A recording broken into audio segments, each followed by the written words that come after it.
Hello students, good morning to everyone. Please stay at home. Again I request to all of you. Today 29th April and we are going to discuss class plus two. आज जो हमारा schedule था class plus two का schedule है mathematics का, और class plus two mathematics का आज हम टॉपिक करेंगे ट्रांसपोज ऑफ मैट्रिक्स। क्या करेंगे? Transpose of matrix. अब ट्रांसपोज ऑफ मैट्रिक्स ये हमारा थर्ड टॉपिक है इस चैप्टर का, थर्ड टॉपिक है। बुक में एक बार फिर से बता दूं आपको, हम ये जो सिलेबस कर रहे हैं ये हम एनसीईआरटी ही की बुक से कर रहे हैं। थर्ड टॉपिक रहेगा आज, और जो थर्ड टॉपिक है आपका transpose of matrix. Schedule already वैसे हम आपको बता भी चुके हैं कि जो प्लस टू का शेड्यूल रहेगा आपका that is Wednesday and Saturday.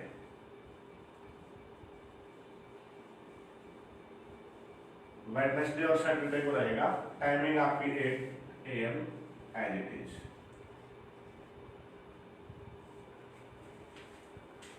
Okay students,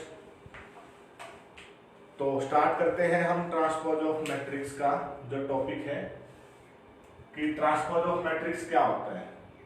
बहुत आसान सा टॉपिक है आपका ये वाला ट्रांसपोज ऑफ मैट्रिक्स का।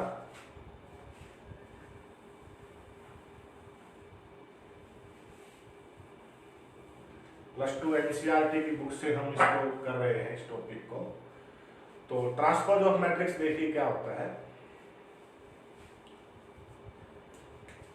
सपोज आपका कोई भी एक मैट्रिक्स गिवन है, कोई भी ऑर्डर है 1 2 3 4 5 6। अगर मैं इसके ऑर्डर की बात करूं तो इस मैट्रिक्स के अंदर कितनी रो है? 1 and 2 रो है और 3 कॉलम है। तो इसको बोलते हैं ऑर्डर ऑफ मैट्रिक्स। इसको हम m क्रॉस n भी बोलते हैं। तो ये आपका क्या है? ऑर्डर ऑफ मैट्रिक्स है। तो ट्रांसपोज क्या होगा, कैसे निकाला जाएगा? बहुत आसान है। देखिए, when row and column are interchanged, when row and column are interchanged, then जो मैट्रिक्स होती है हम उसे क्या कहते हैं? Transpose of that matrix. बहुत आसान सा है। जब हम रो वाले एलिमेंट क्या लिख दे, कॉलम के अंदर लिख दे, कॉलम वाले एलिमेंट क्या लिख दे, रो के अंदर लिख दे, तो उसको हम क्या कहते हैं? फिर ट्रांसपोज ऑफ मैट्रिक्स बोलते हैं। क्या बोलते हैं? Transpose of matrix. अब ट्रांसपोज ऑफ मैट्रिक्स अगर हम इसकी बात करें, ट्रांसपोज AT लिखते हैं हम, AT भी लिखते हैं और A ट्रांसपोज ऐसे भी लिखते हैं। दोनों ही तरीके हैं लिखने के इसके अंदर। तो अगर हम इसके ट्रांसपोज की बात करें तो इसकी जो रो के एलिमेंट है वो क्या बन जाएंगे? कॉलम बन जाएंगे 1 2 3 और 4 5 6। ये आपका क्या हो जाएगा? इसका ट्रांसपोज ऑफ मैट्रिक्स हो जाएगा। बहुत आसान है। ट्रांसपोज ऑफ मैट्रिक्स निकालने के लिए आपको क्या करना है? किसी भी मैट्रिक्स के जो रो और कॉलम है उनको इंटरचेंज कर देना है। इंटरचेंज करने का मेरा कहने का मतलब यहाँ पे क्या है कि रो वाले जो एलिमेंट है वो कॉलम में लिखे जाएंगे, कॉलम वाले जो एलिमेंट है वो किस में लिखे जाएंगे? रो में लिखे जाएंगे। और जो रिजल्टेंट मैट्रिक्स होगा उसको हम क्या कहेंगे? Transpose of that matrix. अब अगर ट्रांसपोज ऑफ दैट मैट्रिक्स है तो ऑब्वियसली इसका ऑर्डर क्या हो जाएगा? उल्टा हो जाएगा। 2 ऑर्डर 3 था, इसका ऑर्डर क्या हो जाएगा आपका? 3 into 2 का ऑर्डर आपका हो जाएगा। और डिनोट किससे करेंगे? A ट्रांसपोज AT लिखते हैं या फिर हम A डैश भी लिखते हैं। इसको हम बोलेंगे कैसे? A transpose. A ट्रांसपोज ऐसे करके ही हम इसको बोलेंगे। ओके स्टूडेंट्स, अब बात करते हैं इसकी प्रॉपर्टीज की। इसकी ट्रांसपोज में मैं फिर से रिपीट कर दूं, किसी भी मैट्रिक्स का ट्रांसपोज निकालने के लिए हमें क्या करना होता है? उस मैट्रिक्स के जो रो में लिखे गए जो एलिमेंट है उनको हम किस में लिख देते हैं, कॉलम में लिख देते हैं। जैसे ये रो में लिखे 1 2 3, हमने यहाँ पे 1 2 3 कॉलम में लिखे। 4 5 6 रो में लिखे गए, यहाँ हमने 4 5 6 कहाँ लिखे, कॉलम में लिखे। तो ये आपका क्या कहलाएंगे, ट्रांसपोज ऑफ दैट मैट्रिक्स कहलाएगा। अब इसकी हम करते हैं properties of transpose of matrix.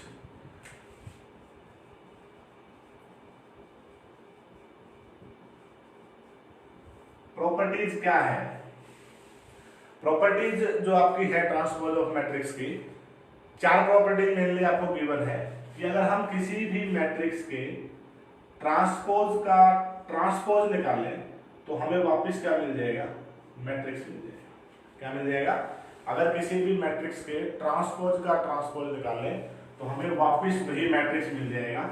For example मैं आपको समझाऊंगा एग्जांपल की हेल्प से कि हमने 1 2 3 जो पिछली बार हमने अभी लिया था 5 4 5 6, इसका ट्रांसपोज निकालिए। इसका ट्रांसपोज क्या होगा, 1 2 3 कहाँ लिखे जाएंगे, यहाँ आ जाएंगे, और 4 5 6 कहाँ आ जाएंगे, यहाँ आ जाएंगे। अब इन्होंने लिखा है ए ट्रांसपोज का transpose, transpose of A transpose. अब ट्रांसपोज ऑफ ए ट्रांसपोज जब निकालने की बारी आएगी तो हम इस मैट्रिक्स के जो रो में जो एलिमेंट है उनको हम क्या बना देंगे, कॉलम बना देंगे, और जो कॉलम के एलिमेंट है उनको क्या बना देंगे, रो बना देंगे। तो अब आप ध्यान से देखिए, ये जो हमने ट्रांसपोज ऑफ ट्रांसपोज निकाला ये हमारी स्टार्टिंग की मैट्रिक्स है। तो इनकी पहली जो प्रॉपर्टी हम इसकी पढ़ रहे हैं that is when we transpose of a matrix then we will get as it is that matrix. अगर हम किसी भी मैट्रिक्स के ट्रांसपोज का ट्रांसपोज करेंगे तो हमें वही मैट्रिक्स हमें क्या मिल जाएगी, वापस मिल जाएगी। Okay students, okay next property पढ़ते हैं इसकी। नेक्स्ट प्रॉपर्टी क्या होगी इसकी, नेक्स्ट प्रॉपर्टी है कोई भी आपका कांस्टेंट और ए इसका ट्रांसपोज जो होगा that is constant into A transpose के इक्वल होगा। समझ गए, इसका मतलब ये है कि अगर मैं किसी भी मैट्रिक्स को 5 से मल्टीप्लाई करके ट्रांसपोज निकालें या किसी भी मैट्रिक्स का ट्रांसपोज निकाल के 5 से मल्टीप्लाई करें, answer will B equal, answer will B equal. For example हम वहीं से एग्जांपल लेते हैं, हमने कोई ए मैट्रिक्स लिया 1 2 3 4 5 6, हम बात कर रहे हैं इसकी 5a, तो हम पहले 5a निकालते हैं। 5a क्या आएगा, सभी एलिमेंट की मल्टीप्लाई हो जाएगी 5 से, 10 15 20 25 दैट इज 30। अब हम निकालेंगे 5a ट्रांसपोज, 5a का होल ट्रांसपोज। अब इसका जब हम ट्रांसपोज करेंगे 5 10 15 20 25 एंड 30, ये हो जाएगा। ओके, अब इसके राइट साइड अगर हम बात करेंगे ए ट्रांसपोज निकाल के, अब ए ये है, ए ट्रांसपोज क्या होगा 1 2 3 और 4 5 6। अब इसको हमें किससे मल्टीप्लाई करना है, 5 से। तो 5a ट्रांसपोज 5 से जब मल्टीप्लाई करोगे तो each element will be multiplied by 5, 20 25 and 30। अब आप देखिए ये दोनों क्या है, आपके सेम है। इन शॉर्ट कहने का मतलब ये है भी अगर आप किसी भी मैट्रिक्स को किसी भी कांस्टेंट से मल्टीप्लाई कर रहे हैं और उसका बाद में आप ट्रांसपोज निकालना चाहते हैं, हमने किसी कांस्टेंट से मल्टीप्लाई किया किसी मैट्रिक्स को, उसका ट्रांसपोज निकाला, या फिर आप किसी भी मैट्रिक्स का ट्रांसपोज निकाल के उसको उस कांस्टेंट से मल्टीप्लाई कर दो, answer will be same, answer में आपका कोई डिफरेंस नहीं आएगा। ओके, ये थी प्रॉपर्टी नंबर 2। प्रॉपर्टी नंबर 3 है एडिशन। मैट्रिक्स एडिशन का जब हम ट्रांसपोज निकालते हैं तब क्या होता है कि a plus b transpose that is equal to a transpose plus b transpose. इसको ज्यादा एग्जांपल से समझाने की जरूरत भी नहीं है कि अगर कोई दो मैट्रिक्स है उनको ऐड करके ट्रांसपोज निकाल लो, या उन दोनों मैट्रिक्स का सेपरेटली ट्रांसपोज निकाल के आप क्या कर दो, ऐड कर दो, आंसर विल बी सेम, यानी कि वो प्रॉपर्टी क्या रहेगी आपकी, सेम रहेगी। तो आपका प्रॉपर्टी नंबर 3 क्या है कि transpose of addition of matrices, किसी मैट्रिक्स का जो एडिशन का ट्रांसपोज निकालने की जो प्रॉपर्टी है कि आप दोनों मैट्रिक्स को ऐड करके ट्रांसपोज निकालिए या ट्रांसपोज निकाल के ऐड कीजिए, answer will be same, there will be no difference. सबसे इंपॉर्टेंट जो प्रॉपर्टी है आपकी, that is property number 4। Property number 4 क्या है आपका? ट्रांसपोज ऑफ मल्टीप्लीकेशन है A B transpose that is equal to B transpose A transpose. ये सबसे इंपॉर्टेंट प्रॉपर्टी है जो आपको याद रखनी है और इसको जहां भी मैट्रिक्स में यूज होगा बहुत मींस केयरफुली आपको यूज करना है। आप गलती नहीं कर सकते इसके अंदर। अब गलती करने वाली बात क्या है कि ए बी ट्रांसपोज को ए ट्रांसपोज बी ट्रांसपोज नहीं लिख सकते आप। एक चीज आपको रिमाइंड होगी, इससे लास्ट जो हमारी मल्टीप्लीकेशन ऑफ मैट्रिसेस का जो लेक्चर था इंट्रोडक्शन के बारे में, उसमें मैंने ये बताया था कि multiplication of matrices, multiplication of matrix और मैट्रिसेस इज नॉट कॉम्यूटेटिव, कि मल्टीप्लीकेशन जो है वो कॉम्यूटेटिव नहीं होता। अब कॉम्यूटेटिव का मतलब ये है कि a प्लस बी की बात करें तो वो b प्लस ए के इक्वल होगा, a plus B is equal to b plus A. इसका मतलब क्या हुआ? Addition is commutative. But matrix की बात कर रहे हैं हम, A B equal to B A, that is not necessary. ये मैंने बताया था कि A B equal to B A होगा या नहीं होगा ये जरूरी नहीं है। तो इसीलिए इफेक्ट है इसका कि ए बी का जो ट्रांसपोज है that is equal to always B transpose into A transpose. ये सबसे इंपॉर्टेंट प्रॉपर्टी है जो आपको ध्यान रखनी है कि ए बी का अगर हम ट्रांसपोज निकालते हैं that is equal to B transpose into A transpose. ये थी आपकी प्रॉपर्टीज ऑफ ट्रांसपोज। ओके, अब हम इससे जो नेक्स्ट इस एक्सरसाइज के अंदर जो टॉपिक रहेगा आपका, एक्सरसाइज 3.3 की बात कर रहा हूं मैं एनसीईआरटी की बुक के अंदर, वो है आपके दो टाइप के और मैट्रिक्स है। और मैट्रिक्स के इंट्रोडक्शन में हम टाइप्स ऑफ मैट्रिक्स पढ़ चुके हैं। अब जो मैट्रिक्स हम पढ़ रहे हैं सिमेट्रिक एंड स्क्यू सिमेट्रिक की बात कर रहे हैं। Symmetric and skew symmetric matrix, skew symmetric matrix. अब ये क्या होते हैं ये देखिए। सबसे पहले मैं आपको ये बता दूं कि अब एक और जो बुक है आपकी मैथ की, एलिमेंट्स की बुक आती है। अब कई बच्चे सोचते हैं कि जब इंट्रोडक्शन पढ़ाया तो हमने सिर्फ 5 और 6 टाइप ही पढ़ाए थे और एलिमेंट की बुक के अंदर तो बहुत सारे टाइप्स है। तो ये एक्चुअली होते हैं सब टाइप्स। सब टाइप्स मतलब ये एक तरह से स्क्वायर मैट्रिक्स के ही टाइप है। ओके, तो इस चीज का आप ध्यान रखें। अब बात करते हैं कि किसी भी मैट्रिक्स को सिमेट्रिक कब कहेंगे और स्क्यू सिमेट्रिक हम कब कहेंगे। अब बात करते हैं सबसे पहले जो कंडीशन है तो वो क्या है? स्क्वायर मैट्रिक्स है। क्या है? स्क्वायर मैट्रिक्स, यानी कि कोई भी मैट्रिक्स सिमेट्रिक या स्क्यू सिमेट्रिक। ध्यान से सुनिए मैं क्या कह रहा हूं। एनी मैट्रिक्स सिमेट्रिक और skew symmetric is necessary to be square matrix. किसी भी मैट्रिक्स का सिमेट्रिक या स्क्यू सिमेट्रिक होने से पहले स्क्वायर मैट्रिक्स होना जरूरी है। यानी कोई भी मैट्रिक्स अगर वो सिमेट्रिक या स्क्यू सिमेट्रिक होगा तो वो स्क्वायर मैट्रिक्स जरूर होगा। ओके, अब बात करते हैं कि सिमेट्रिक कब होगा और स्क्यू सिमेट्रिक कब होगा। सिमेट्रिक कब होगा? जब किसी भी मैट्रिक्स और उसका ट्रांसपोज ए ट्रांसपोज, किसी भी मैट्रिक्स और उसका ट्रांसपोज अगर इक्वल है तो वो क्या कहलाएंगे? आपके सिमेट्रिक कहलाएंगे। क्या कहलाएगा? सिमेट्रिक। एग्जांपल देते हैं हम आपको। एग्जांपल देखिए, आपका बुक में भी एग्जांपल है ऐसे ही। एक मैट्रिक्स गिवन है आपको,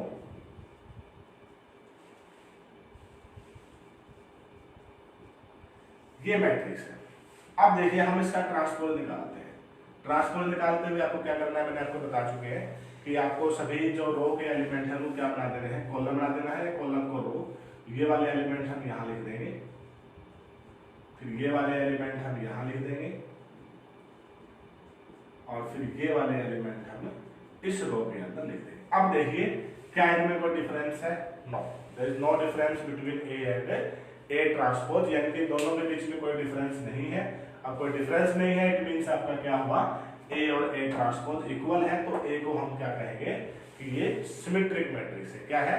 सिमेट्रिक है। अब बात करते हैं स्क्यू सिमेट्रिक की। स्क्यू सिमेट्रिक मैट्रिक्स कौन सा होगा? स्क्यू सिमेट्रिक होगा आपका जिस मैट्रिक्स का ट्रांसपोज माइनस ऑफ मैट्रिक्स के इक्वल हो, यानी कि मैट्रिक्स और उसके ट्रांसपोज का जो डिफरेंस है इतना ही डिफरेंस हो कि अगर हम मैट्रिक्स में से माइनस का कॉमन निकाल लें या ट्रांसपोज में से माइनस का कॉमन निकाल लें तो वो दोनों क्या हो जाए, इक्वल हो जाए। तो हम उसको क्या कहते हैं फिर, क्या बोलेंगे उसको, स्क्यू सिमेट्रिक मैट्रिक्स बोलेंगे। क्या बोलेंगे? Skew symmetric matrix. ओके, इसकी जो नेक्स्ट आपका इसके अंदर है आपका, ये बहुत आसान से टॉपिक है, बहुत इजी है आपके, एक्सरसाइज 3.3 के अंदर है ये टॉपिक आपके। मैं फिर से बता दूं, और हम आज जो टॉपिक पढ़ रहे हैं that is transpose of matrix, skew symmetric and skew symmetric. अब हम है कि N E square matrix can be expressed, N E square matrix can be expressed as sum of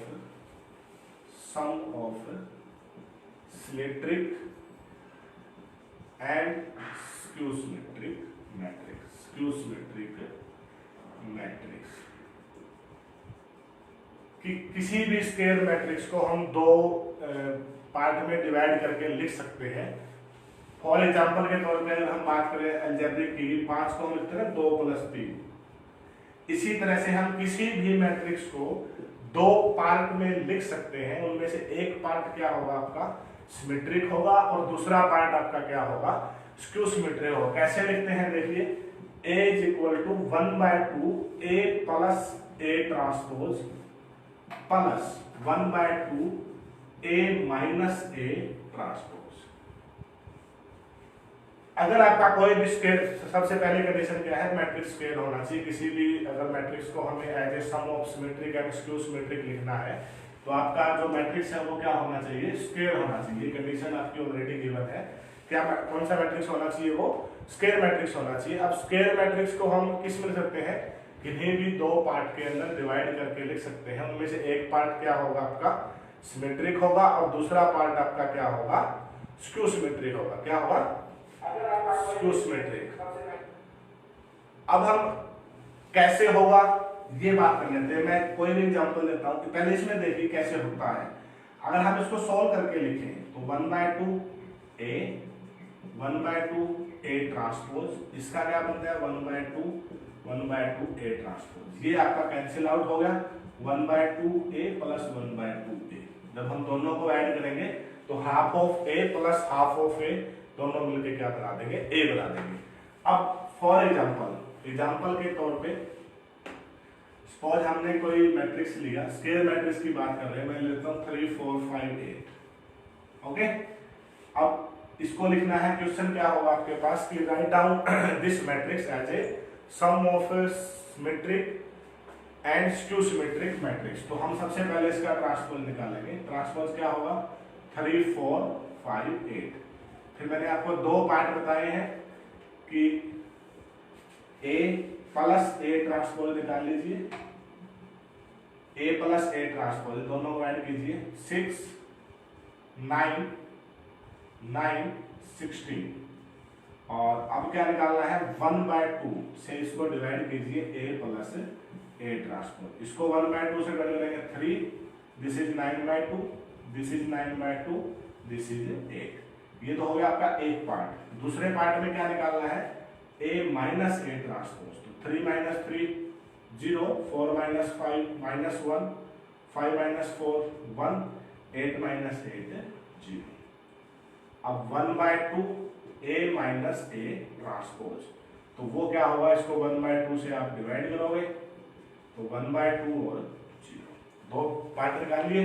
अब जो फाइनल हमारा आंसर बनता है कि एज ए सम ऑफ, तो जो A मैट्रिक्स है उसको हम कैसे लिखेंगे, 3 9/2 9/2 8 प्लस सेकेंड आपका क्या है 0 -1/2 1/2 एंड 0। इसको ऐसे इसको आगे सोल्व नहीं करना आपको, कि आप क्या करते हैं बच्चे, इसको आगे सोल्व कर देते हैं। जब आप आगे सोल्व करोगे तो आंसर तो यही आएगा, सेम आपका आंसर आ जाएगा। तो क्या करना है आपको, इसको यही छोड़ देना। अब आप ध्यान से देखोगे तो ये जो आपका है ये आपका सिमेट्रिक है, और ये जो आपका है ये आपका क्या है, स्क्यू सिमेट्रिक। क्या है, स्क्यू सिमेट्रिक। ओके स्टूडेंट्स, तो ये आपका सिमेट्रिक और स्क्यू सिमेट्रिक के बारे में आपका इस एक्सरसाइज 3.3 से पहले जो टॉपिक था वो था। अब बात करते हैं हम एक्सरसाइज की। इसके टॉपिक सारे समाप्त हो चुके हैं। एक्सरसाइज के अंदर जो फर्स्ट क्वेश्चन है that is find the transpose.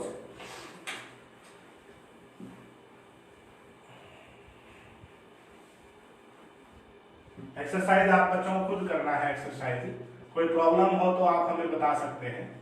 Exercise 3.3 की बात कर रहे हैं हम। सिर्फ क्वेश्चन डिस्कस कर रहा हूं मैं कि find the transpose of each of the following matrices. तो ये आपको बताने की जरूरत नहीं है। ट्रांसपोज निकालना है। ट्रांसपोज निकालने के लिए आपको जस्ट क्या करना होगा, आप सभी के रो और कॉलम आपस में चेंज कर दीजिए। यानी कि जो एलिमेंट आपके रो में लिखे गए हैं उनको राइट डाउन कर दीजिए कॉलम में, और जो एलिमेंट आपके कॉलम में लिखे गए हैं उनको राइट डाउन कर दीजिए रो के अंदर। बात करते हैं सेकंड क्वेश्चन के अंदर। सेकंड क्वेश्चन के अंदर भी आपका क्या है, जस्ट वेरिफिकेशन है कि एक कोई मैट्रिक्स दिया हुआ है। अब मैं बात करेंगे फर्स्ट पार्ट की, सेकंड क्वेश्चन की, कि a प्लस b जो ट्रांसपोज है that is equal to a transpose plus b transpose के इक्वल होगा। इसको आपको वेरीफाई करना है। तो a जो आपको मैट्रिक्स गिवन है उसका आप ट्रांसपोज निकाल लीजिए। पहले आपको क्या करना है, a और b को ऐड कर लीजिए। क्या करना है आपको, a और b को ऐड करना है।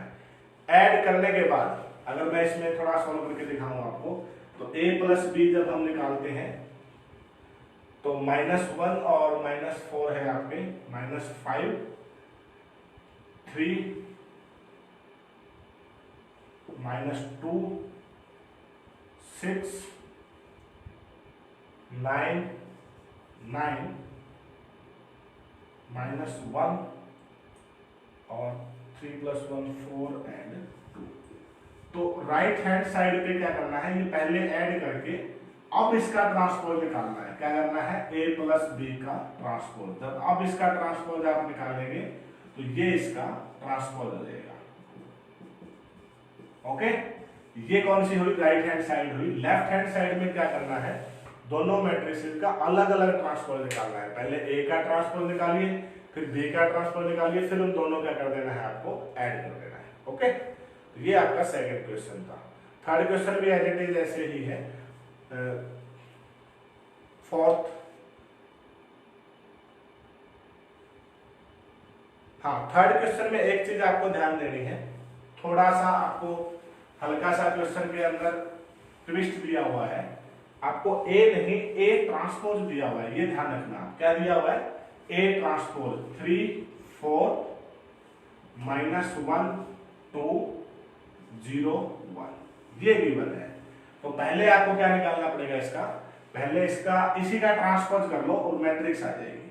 मैट्रिक्स क्या आएगी आपकी 3 4 -1 2 0 ये ध्यान रखना है। अब मैट्रिक्स कैसे आई, जब हम किसी भी ट्रांसपोज का ट्रांसपोज करते हैं, remind that property number 1 of transpose of a matrix. तो उसका क्या आता है, जब हम किसी मैट्रिक्स के ट्रांसपोज का ट्रांसपोज करते हैं then we will get that matrix. तो इसमें आपको मैट्रिक्स नहीं, इसका एक्चुअली ट्रांसपोज दिया हो तो आपको मैट्रिक्स निकालनी है। आगे क्वेश्चन एज इट इज आपको सोल्व करना है। Fourth question is same. हाँ, फिफ्थ क्वेश्चन हम कर लेते हैं एक पॉइंट इसका। फिफ्थ क्वेश्चन क्या है, देखिए फिफ्थ क्वेश्चन है आपका ए मैट्रिक्स गिवन है आपको दैट इज 1 -4 3। इसमें आपकी जो मल्टीप्लिकेशन है वो थोड़ी सी रिवाइज हो जाएगी, रिमाइंड हो जाएगी आपको। बी जो मैट्रिक्स है that is given as -1 2 1 B -1 2 1। आपको प्रूव क्या करना है, जो प्रॉपर्टी नंबर 4 थी कि A B transpose is equal to B transpose A transpose, ये आपको प्रूव करना है। तो हम पहले बात कर रहे हैं राइट हैंड साइड की। तो उसके लिए हमें सबसे पहले क्या निकालना पड़ेगा, ए बी मैट्रिक्स निकालना पड़ेगा, तो हम मल्टीप्लाई करते हैं ए बी का, ए ये है बी ये है, तो ए बी क्या होगा देखो, मल्टीप्लाई के लिए मैंने आपको पहले भी एक रूल बताया था कि इसका पहले ऑर्डर लिख लो आसानी के लिए। इसके अंदर रो है 3 कॉलम है 1 और इसके अंदर रो है 1 कॉलम है 3। मल्टीप्लाई के लिए कंडीशन यही है, ये दोनों क्या होने चाहिए आपके इक्वल होने चाहिए, तो यहाँ इक्वल है इसका मतलब 3/3 ऑर्डर का आंसर आएगा।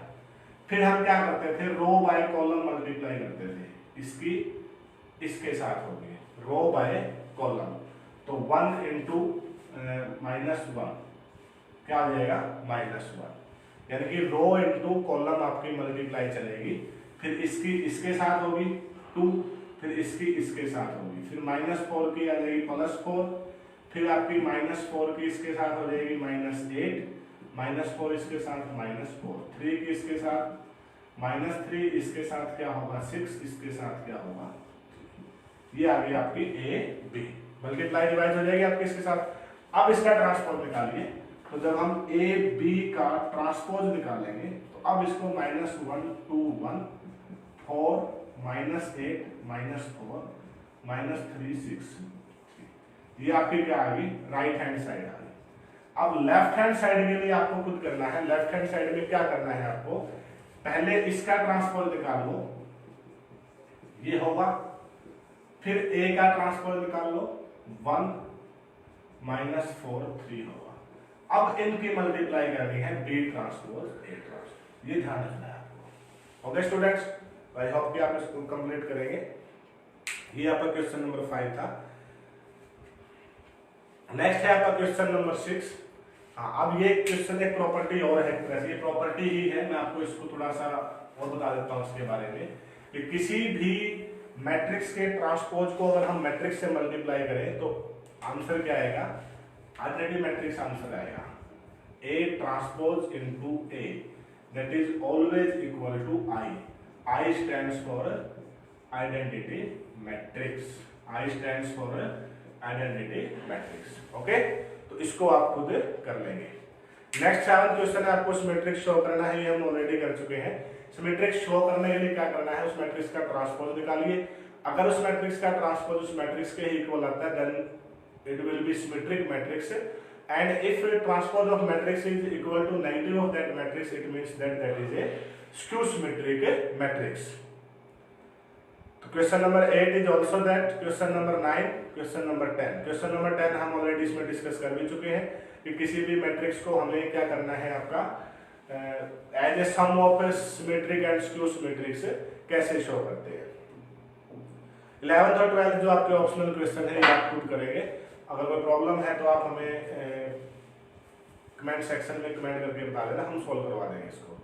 तो ये आपका आज का टॉपिक था +2 मैट्रिक्स का, और टॉपिक क्या था हमारा, ट्रांसपोज ऑफ मैट्रिक्स का हमारा टॉपिक था। तो आज ये टॉपिक आप कंप्लीट करें, एक्सरसाइज 3.3 के क्वेश्चंस आपको सॉल्व करने हैं। नेक्स्ट जो हमारा लेक्चर होगा वो सैटरडे को होगा। कब होगा, सैटरडे को, टाइमिंग सेम है, मैं इस वीडियो को स्टार्टिंग में बता चुका हूँ, सैटरडे 8 AM।